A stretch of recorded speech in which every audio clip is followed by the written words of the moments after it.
Hi Big Owls, my name's Brian and I'm the first time owner of an Honduran milk snake.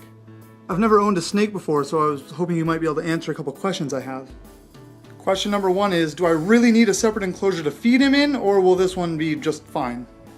Hey Brian, that's an excellent question. Personally, I don't like feeding snakes in a separate enclosure. The reason people actually move snakes into a separate enclosure for feeding is because they feel by doing so, the snake won't ever have a strong feeding response in its main enclosure and will only have a strong feeding response in its separate container. The benefit of that is when you put your hands in the main enclosure, the snake won't be expecting food, so you're less likely to get nipped.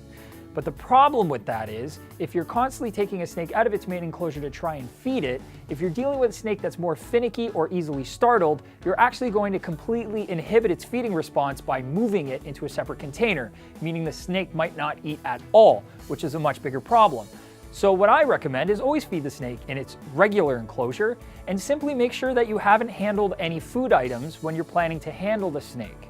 That way, the snake doesn't smell food and it's not expecting food, so even if you do put your hands in the tank to clean up or pull the snake out, you're not going to have to worry about getting nipped. Question number two is, I've heard I need to spray or mist him from time to time. Is that true, or will that just annoy him? So the answer to that is yes, you do want to mist. I just don't recommend you mist the reptile directly. It's actually better that you just mist the general enclosure. What that'll do is it'll put water droplets everywhere that will slowly evaporate, raising the humidity of the enclosure. You want your humidity for your Honduran milk snake to be somewhere between 50% to 70%, and definitely closer to the 70% during your reptile's shedding cycle. It's also really important that you have a hygrometer, or what's also known as a humidity gauge, so that you know what the humidity in the enclosure is. You can mist as often as necessary, but you don't want your substrate to get soppy, so make sure that you don't overdo it. Finally, I know that milk snakes are native to North America, so apart from a small heating pad, do I need any additional heat source, or is he comfortable in our climate? Although your milk snake's a milk snake, a Honduran milk snake from Honduras is going to require a lot higher temperatures than what you'd see from a North American milk snake.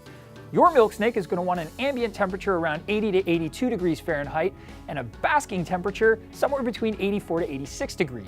What that means is you're probably going to require an under-tank heat pad and possibly even an over-tank heating element like a bulb or a ceramic heat emitter in order to get the temperatures accurate for your snake.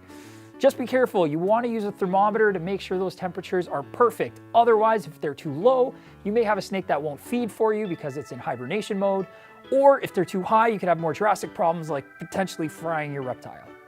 Brian, excellent questions. Thank you so much for asking. Hopefully I was able to help you out a little bit there. If anybody else has any questions, whether it's about aquariums or reptiles or any other pet, and want to be in one of our videos, go ahead and record yourself asking that question in your mobile device and send it in to us. And maybe you'll be featured in one of our videos.